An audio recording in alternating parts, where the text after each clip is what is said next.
Hey, good morning, y'all. Welcome to the Valley Labor Report.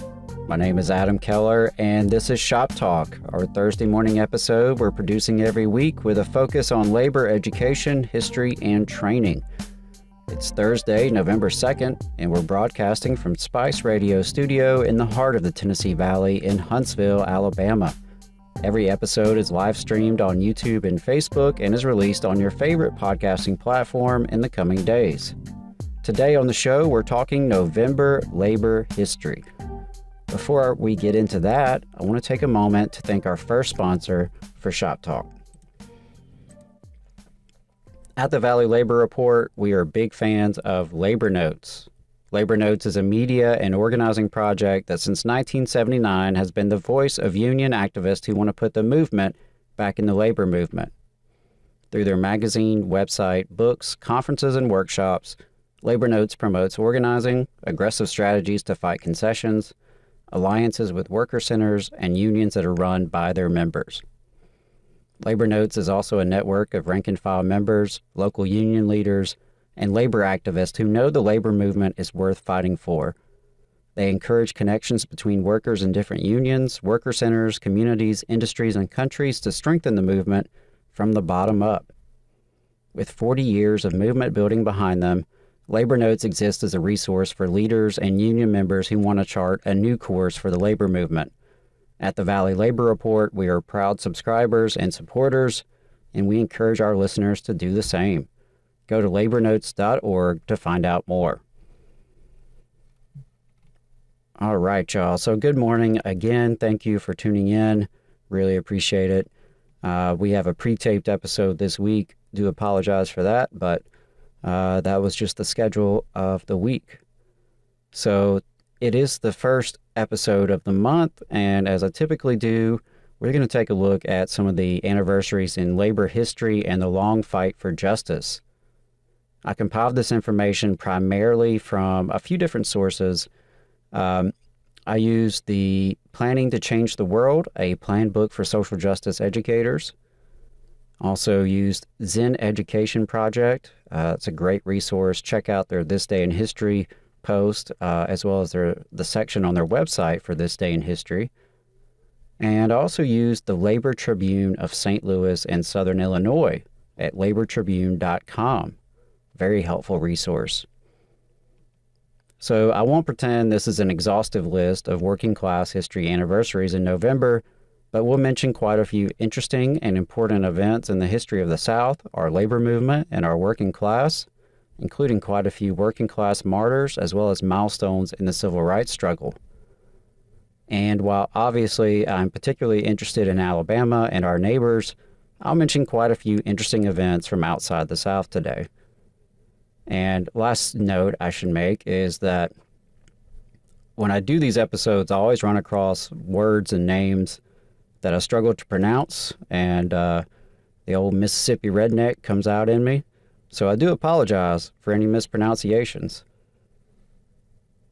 With that out of the way, let's get started on November 1st, which is the first day of National American Indian Heritage Month, which recognizes the significant contributions of Native Americans.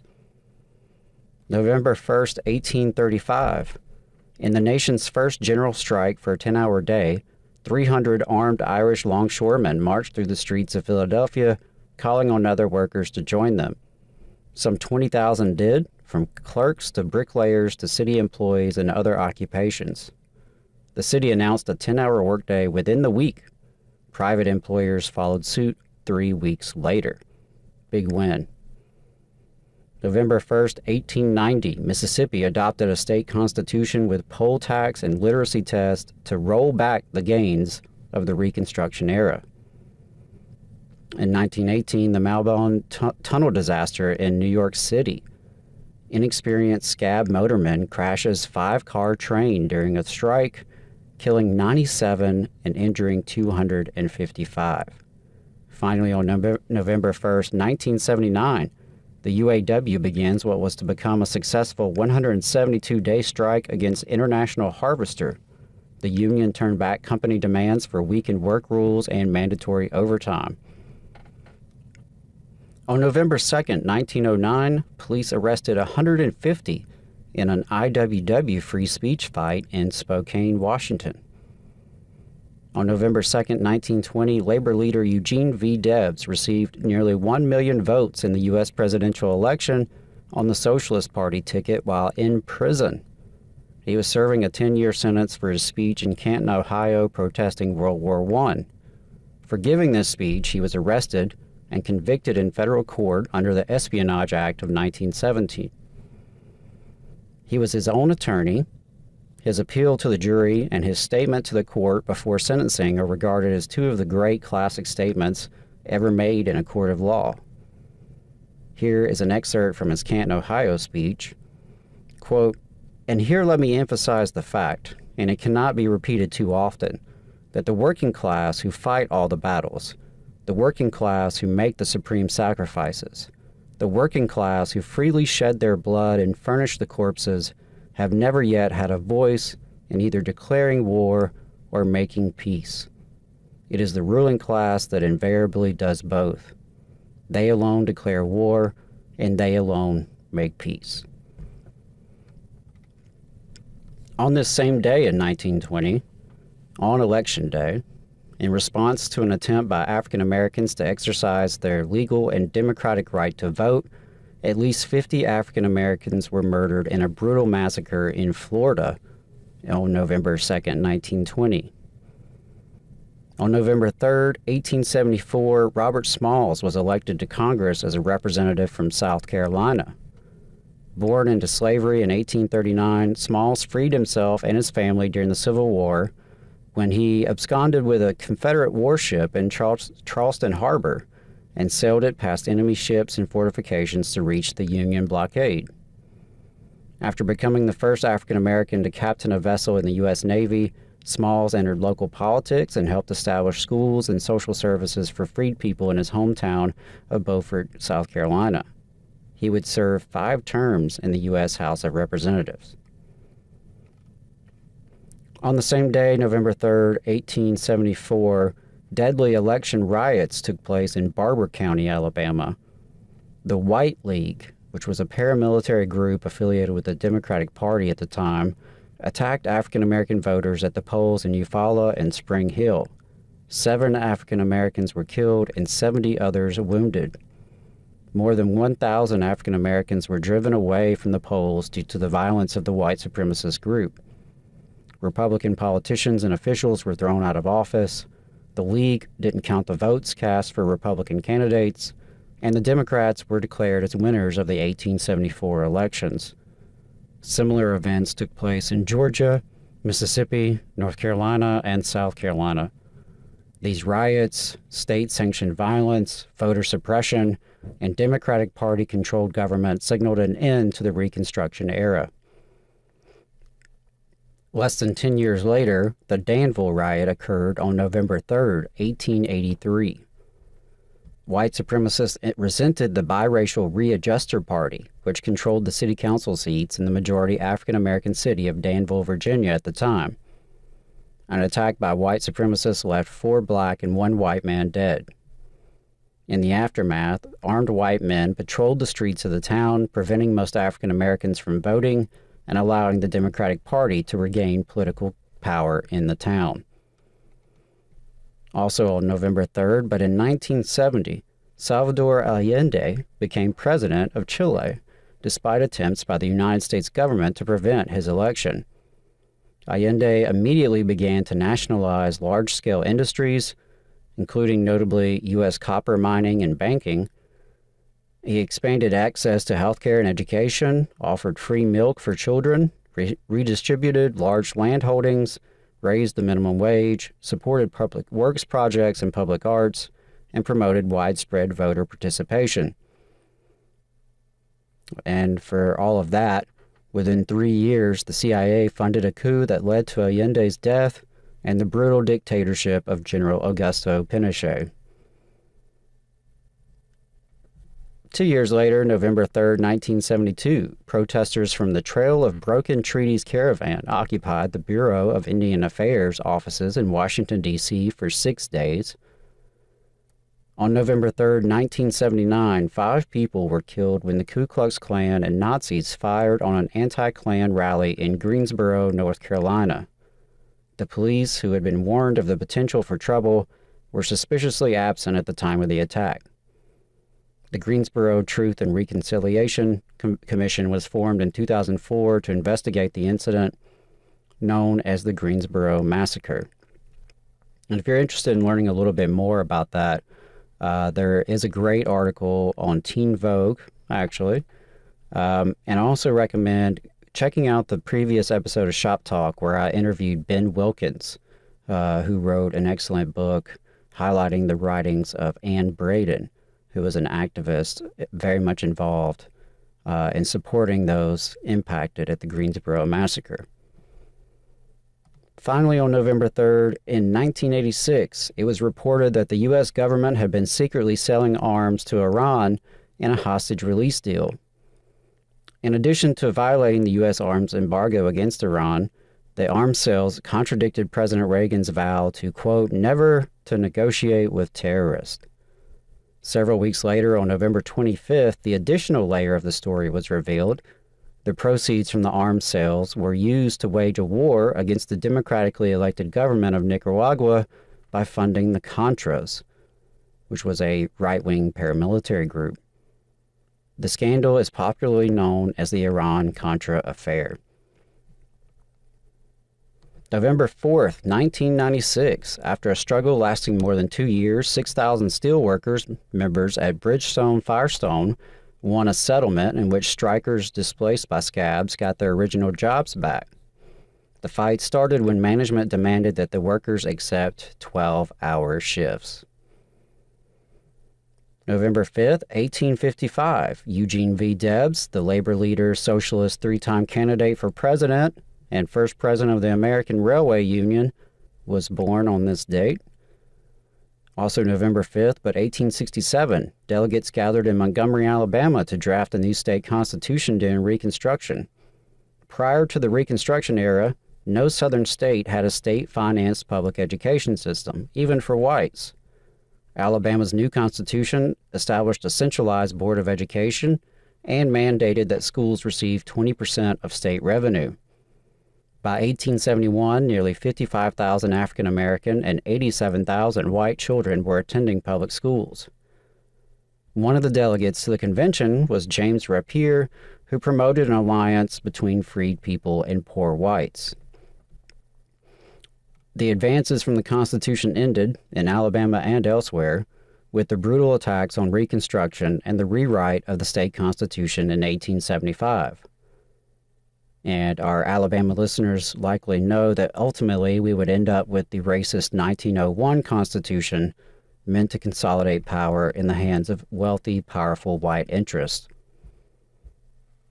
Sticking with November 5th, but moving forward to 1916, Everett, Washington massacre. At least 7 Wapleys were killed, 50 wounded, and many more missing. Also on this date, in 2007, some 12,000 television and movie writers began what was to become a 3-month strike against producers over demands for an increase in pay for movies and television shows released on DVD and for a bigger share of the revenue from work delivered over the internet. And of course, the writers just resolved their strike recently, facing many of the same issues, but now with, newer technology. And of course, we send our solidarity to the SAG-AFTRA members who are still on this strike. On November 6, 1922, a coal mine explosion in Spangler, Pennsylvania killed 79. The mine had been rated gaseous in 1918, but at the insistence of new operators, it was rated as non-gaseous, even though miners had been burned by gas on at least 4 occasions. Also November 6, 1965, 5 men in New York City burned their draft cards in solidarity with David Miller, a Catholic pacifist who was one of the first to publicly burn his draft card and was arrested for it. On November 7, 1837, minister, journalist, newspaper editor, and abolitionist Elijah Parrish Lovejoy was murdered by a pro-slavery mob in Illinois. On November 7th, 1841, Madison, Washington, and 18 other enslaved people aboard the Creole rebelled, overwhelming the crew and killing John R. Huell, who was one of the slave traders. They were among 135 enslaved people being transported from Richmond to New Orleans at the time. 20 years later, November 7th, 1861, the Union Army occupied the Sea Islands off the coast of South Carolina, freeing approximately 10,000 people who had been enslaved. White inhabitants fled, leaving their plantations to the formerly enslaved population, who began attempting to create their own economic and political institutions, thus ushering in a rehearsal for Reconstruction. November 7th, 1917, some 1,300 building trades workers in eastern Massachusetts participate in a general strike on all military work in the area to protest the use of the open shop, which of course is a work site in which union membership is not required as a condition of employment, while non-union members still get the benefits of the union contract. The strike held on for a week in the face of threats from the U.S. War Department. On November 7, 1959, President Eisenhower's use of the Taft-Hartley Act was upheld by the Supreme Court, breaking a 116-day steel strike. And finally, on November 7, 1985, U.S. District Court Judge H. Lee Sorokin handed down his decision to free Reuben Hurricane Carter, stating, quote, "The extensive record clearly demonstrates that the petitioner's convictions were predicated upon an appeal to racism rather than reason and concealment rather than disclosure. The world-class boxer turned wrongfully accused prisoner, turned advocate for the rights of the unjustly incarcerated, succumbed to cancer a few years ago, but his memory and work will endure as long as there are people outside and inside the prisons of the world fighting for justice." And of course, his tragic tale will continue to live on in the classic Bob Dylan song. On November 8th, 30,000 factory workers and dock workers staged the 1892 New Orleans General Strike, demanding union recognition, closed shops, wage increases, and more. They were joined by non-industrial laborers such as musicians, clothing workers, clerks, utility workers, streetcar drivers, and printers. Most importantly, African American and white workers united despite active attempts to divide the workers on racial lines. On November 8, 1933, President Franklin D. Roosevelt announced plans for the Civil Works Administration to create 4 million additional jobs for the Depression-era unemployed. The workers ultimately laid 12 million feet of sewer pipe and built or made substantial improvements to 255,000 miles of roads, 40,000 schools, 3,700 playgrounds, and nearly 1,000 airports, not to mention 250,000 outhouses still badly needed in rural America. November 9th, 1935, the creation of the Committee for Industrial Organizations announced by 8 unions affiliated with the American Federation of Labor. In 1938, they formally broke with the AFL and became the Congress of Industrial Organizations. November 9, 1938, violent anti-Jewish demonstrations in Germany and Austria, in which hundreds of synagogues were destroyed, 7,500 Jewish-owned businesses, homes, and schools were plundered, 91 Jews were murdered, and 30,000 Jewish men were arrested and sent to concentration camps. Finally, November 9, 1952, Philip Murray, first president of the United Steelworkers Organizing Committee, first president of the United Steelworkers of America, and president of the Congress of Industrial Organizations for 12 years following the retirement of John L. Lewis, died at the age of 66.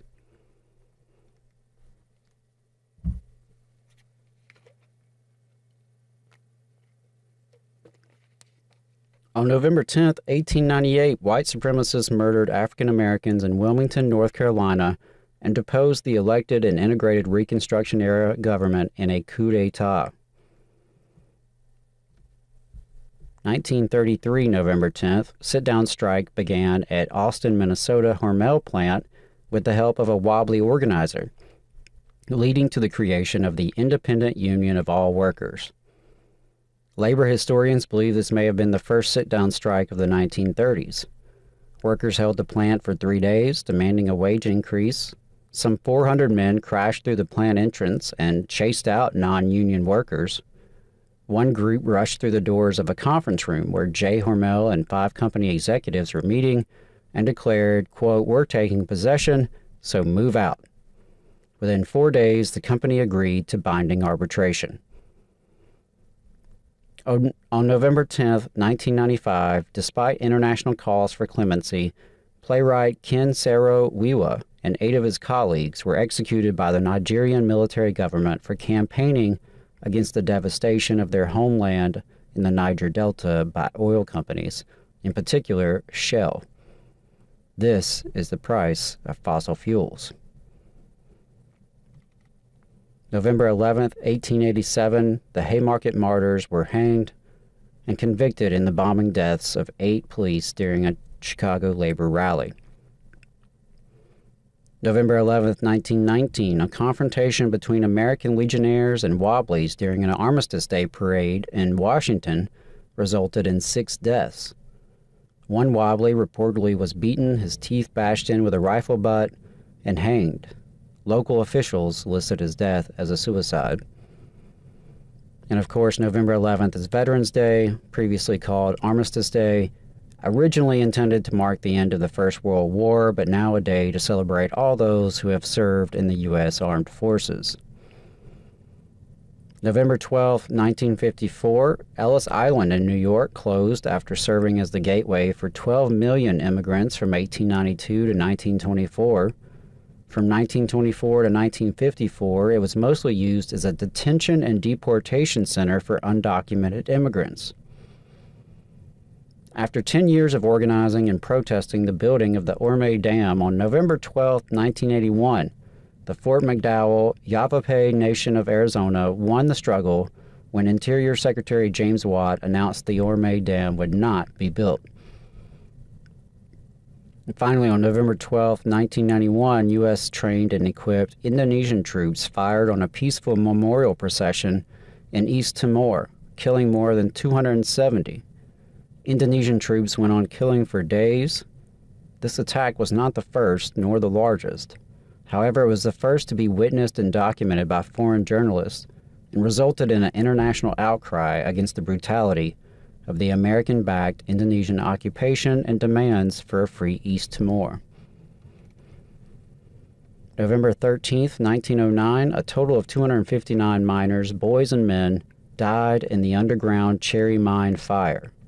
As a result of the disaster, Illinois established stricter safety regulations, and in 1911, the basis for the state's Worker Compensation Act was passed. On November 13, 1953, during the height of the McCarthy era, Robin Hood and his band of merry outlaws made headlines. Mrs. Thomas J. White of the Indiana Textbook Commission called for a ban of Robin Hood in all school books for promoting communism because he stole from the rich to give to the poor. As a result, students banded together in protest and formed the Green Feather movement to fight back against censorship on campus, a radical act considering the political climate of the time. 10 students from Southwest Texas State University, now known as Texas State University, were suspended and their course credits were erased for participation in a peaceful anti-war protest on their campus on November 13, 1969. They appealed their case all the way to the U.S. Supreme Court, which led the lower court's rulings upholding their suspension stand without rendering a decision on them. The San Marcos 10 lost all credits earned during the 1969-70 school year, and their official transcripts read, quote, "The U.S. Supreme Court has ruled for the administration and all credit is denied." November 13, 1974, Oil, Chemical, and Atomic Workers Union activist Karen Silkwood was killed in a suspicious car crash on her way to deliver documents to a newspaper reporter during a safety investigation of her Kerr-McGee plutonium processing plant in Oklahoma. November 14th, 1903, the Women's Trade Union League was founded in Boston. 1938, the National Federation of Telephone Workers, later to become the Communication Workers of America, was founded in New Orleans. In Gomillion versus Lightfoot, the U.S. Supreme Court ruled on November 14, 1960, that Tuskegee city officials had redrawn the city's boundaries unconstitutionally to ensure the election of white candidates in the city's political races. Tuskegee's white citizens were trying to change the city's boundaries to head off the rise in African Americans registering to vote after World War II. November 14, 1978, Jimmy Carter-era OSHA publishes standards reducing permissible exposure of lead, protecting 835,000 workers from damage to nervous, urinary, and reproductive systems. November 15th, the slave revolt of 1842, when dozens of enslaved black people in Weber's Falls, Oklahoma, fought back and briefly escaped from their Cherokee overseers, was the largest rebellion of enslaved people in Indian Territory history. November 15, 1881, the founding convention of the Federation of Trades and Labor Unions is held in Pittsburgh. It urges enactment of employer liability, compulsory education, uniform apprenticeship, and child and convict labor laws. 5 years later, it changed its name to the American Federation of Labor. On November 15, 1917, about 20 women were subjected to beatings and tortures at the Occoquan workhouse in a prison in Virginia in what became known as the Night of Terror. The tortured prisoners included activists Dorothy Day and Lucy Burns. Some were left for dead after the beatings. They had been arrested for peacefully picketing for universal suffrage in front of the White House. Finally, November 15, 1969, the second anti-war moratorium occurred, with over 500,000 marching in Washington, D.C., and demonstrations throughout the country and the world. November 16, 1927, a county judge in Pennsylvania granted an injunction requested by the Clearfield Bituminous Coal Company, forbidding strikers from speaking to strikebreakers, posting signs declaring a strike is in progress, or even singing hymns. Union leaders termed the injunction drastic. I would say that's an understatement. Very much reminiscent of some of the very extreme injunctions we've seen even right here in Alabama, targeting striking workers. November 16, 1982, the National Football League Players Association ended a 57-day strike that shortened the season to 9 games. The players wanted a higher share of gross team revenues, but failed to win it until many years later. On November 16, 1989, 6 Jesuit scholars and priests, their housekeeper, and their daughter were murdered by the U.S.-backed, trained and equipped military in El Salvador. The priests were internationally recognized scholars who wrote and spoke extensively about the need for peace and the root causes of the war in El Salvador. They were among the 75,000 people killed during this period. November 17th is International Students' Day, an international observance and celebration of student community, multiculturalism, and inclusivity. November 17, 1947, with many U.S. political leaders gripped by fear of communism and questioning citizen loyalties in the years following World War II, the Screen Actors Guild voted to force its officers to take a, quote, non-communist pledge. A few days earlier, the Hollywood 10 had been called before the House American on Un-American Activities. The House Committee on Un-American Activities, The Albany Movement was formed on November 17, 1961, when, led by the Student Nonviolent Coordinating Committee, SNCC, various civil rights organizations came together to challenge segregation and work for voting rights. On November 18, 1909, President William Howard Taft sent U.S. warships to take position against the elected government of Nicaraguan President Jose Santos Zelaya. Taft's administration and Roosevelt's before his had close relations with U.S. corporations operating in Nicaragua. These corporations were not pleased with how Zelaya defended the economic interest of his country in the region from exploitation by U.S. businesses. The U.S. justified the intervention by claiming to protect U.S. lives and property. This intervention led to the end of Zelaya's rule and the beginning of U.S. occupation. On November 19, 1915, the state of Utah executed Joe Hill, the labor organizer, songwriter, and member of the Industrial Workers of the World, IWW. Joe Hill became famous around the world after a Utah court convicted him of murder. Even before the international campaign to have his conviction reversed, Joe Hill was well known on picket lines and at workers' rallies as the author of popular labor songs and as an IWW agitator. Thanks in large part to his songs and to his stirring, well-publicized call to his fellow workers on the eve of his execution, "Don't waste time mourning, organize," Hill became, and he has remained, the best-known IWW martyr and labor folk hero. Finally, November 19, 1981, the National Writers Union is founded, representing freelance and contract writers and others in the trade. In 1992, it was to merge into and become a local of the United Auto Workers.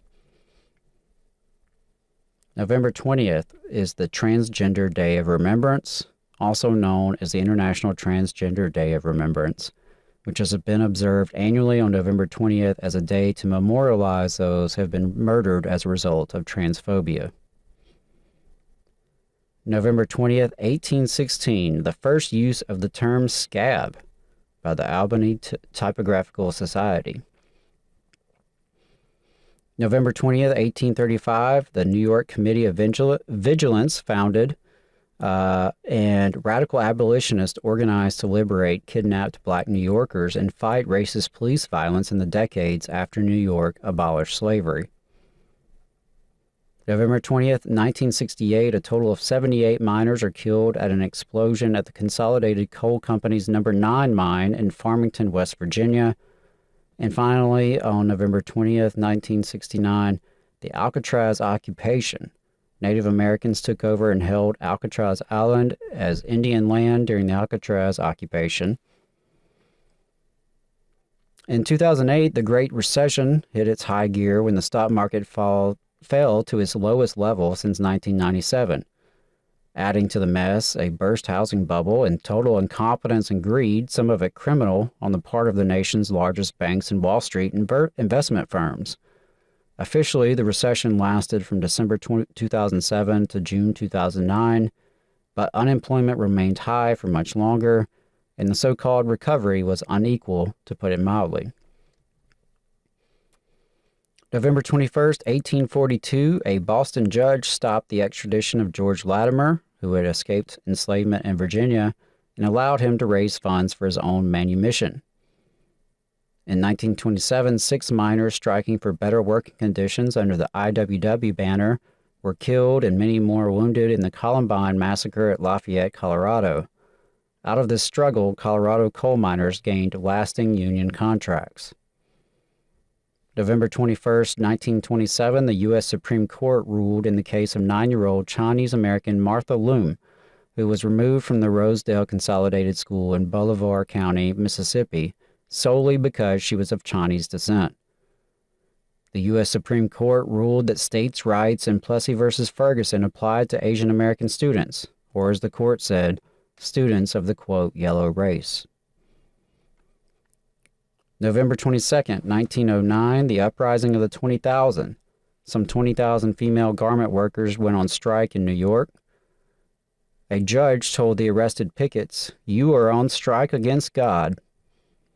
The walkout, believed to be the first major successful strike by female workers in American history, ended the following February with union contracts bringing better pay and working conditions. November 22, 1919, the district president of the American Federation of Labor and other white men were shot and killed in Bogalusa, Louisiana, as they attempted to assist an African-American organizer working to unionize African-American workers at the Great Southern Lumber Company. Agents of the Great Southern Lumber Company formed a gang to threaten African-American labor organizer Sol Dacus. He was trying to form a union for black laborers at the sawmill under very dangerous conditions. On November 21st, company gunmen and members of a white supremacist organization showed up at the organizer's home. He and his family survived the shootout that evening, but the next day, on November 22nd, he bravely walked through town, accompanied by white supporters and allies in the labor movement. Determined to undermine any efforts at interracial solidarity, the Great Southern Lumber Company gang murdered 4 of those white allies, including the American Federation of Labor District Representative. Dacus and his family were able to escape to New Orleans. The Bogalusa Massacre is an example of the violence interracial labor organizing experienced from racist anti-labor forces in the early 20th century. November 23rd, 1170 BC, history's first recorded strike by Egyptians working on public works projects for King Ramses III in the Valley of the Kings. They were protesting having gone 20 days without pay, which was portions of grain, and they put down their tools. Supposedly, they were so terrified by the strike that the authorities gave in and raised wages. And there's some dispute about exactly what day this really happened, but we're going to go with November 23rd. On November 23rd, 1887, the Louisiana militia, aided by bands of prominent white citizens, shot and killed 30 to 60 unarmed black striking sugar workers in what became known as the Thibodaux Massacre. Black Louisiana sugarcane workers, in cooperation with the racially integrated Knights of Labor, had gone on strike at the beginning of November in 1887 over their meager pay issued in scrip, not cash. The scrip was redeemable only at the company store where excessive prices were charged. This was part of the violent end to the Reconstruction era of the United States. It was also a devastating attack on organized labor. In 1903, troops were dispatched to Cripple Creek, Colorado to control protests by striking coal miners. And in 1935, mine workers President John L. Lewis walked away from the American Federation of Labor to lead the newly formed Committee for Industrial Organization. The CIO and the unions created under its banner organized 6 million industrial workers over the following decade. On November 24, 1947, Congress voted to hold the Hollywood 10 in contempt. The following day, the Motion Picture Association of America announced that the Hollywood 10 directors, producers, and writers who had refused to testify before the House Un-American Activities Committee would be fired or suspended. This censorship impacted popular culture for years to come, as noted by screenwriter Alan Rifkin in Jewish Currents. Quote, movies of the 1950s did not display any evidence of the populist spirit which infused some of the more notable 30s and 40s films. On the contrary, studios complacently turned out hundreds of movies which debased women, ignored blacks and other minorities, and exalted war and imperialism. November 25, 1883, some 10,000 New Orleans workers, black and white, participate in a solidarity parade of unions comprising the Central Trades and Labor Assembly. The parade was so successful it was repeated the following 2 years. In 1946, teachers go on strike in St. Paul, Minnesota, thought to be the first organized walkout by teachers in the country. The month-long Strike for Better Schools, involving some 1,100 teachers and principals, led to a number of reforms in the way schools were administered and operated. November 25th is officially United Nations designated International Day for the Elimination of Violence Against Women, and is celebrated annually in honor of 3 sisters who were brutally murdered for their resistance to the dictatorship of Rafael Trujillo in the Dominican Republic. On November 26, 1912, Joseph James Eder, Arturo Giovannetti, and Joseph Caruso were acquitted after one of the most important labor trials of the 20th century. During the 1912 Lawrence textile strike, they had been arrested for the murder of striker Anna Lapuzzo, even though witnesses testified without contradiction that Eder and Giovannetti were miles away while Caruso was at home at the time of the killing. Lopezzo, a bystander when police and strikers were scuffling on January 29, 1912, was struck in the chest by a bullet and died. To this day, it is not known whether the bullet was fired by strikers or the police. The 3 political prisoners and defendants were kept in metal cages throughout the trial in the courtroom. 15,000 Lawrence workers went on a one-day strike on September 30th, 1912, to demand that the 3 be released. Swedish and French workers proposed a boycott of woolen goods from the United States and a refusal to load ships going to the U.S. And Italian supporters of Giovannetti even rallied in front of the U.S. consulate in Rome. These international campaigns helped lead to their acquittal. On November 27, 1936, some 1,200 workers sit down at Midland Steel, Detroit, forcing recognition of the United Auto Workers. November 28th, the first annual convention of the National Ex-Slave Mutual Relief, Bounty, and Pension Association was held in Nashville, Tennessee, from November 28th to December 1st, 1898. It was founded with a dual mission to organize mutual aid for its members and to pass federal pension legislation that would compensate every formerly enslaved person. The convention elected Callie House, a formerly enslaved woman from Tennessee, to be Assistant Secretary of the association. House became its leader for the next 20 years. The Palmer raids began in November of 1919 and targeted suspected radical leftists, especially anarchists, and deported them from the United States. November 29th, 1864, a Colorado cavalry unit acting on orders from Colorado's governor, John Evans, and ignoring a white surrender flag flying just below a U.S. flag, brutally attacked Cheyenne and Arapaho tribes, including Chief Black Kettle, in what became known as the Sand Creek Massacre. Captain Silas Sully, raised in an abolitionist family, ordered his troops not to participate in the attack and testified publicly about the massacre. He was assassinated the very next year. November 29, 1999, National Labor Relations Board ruled that medical interns can unionize and negotiate wages and hours. On November 30th, 1854, Fighting Mary Eliza McDowell, also known as the Angel of the Stockyards, was born in Chicago. As a social worker, she helped organize the first women's local of the Amalgamated Meat Cutters Union in 1902.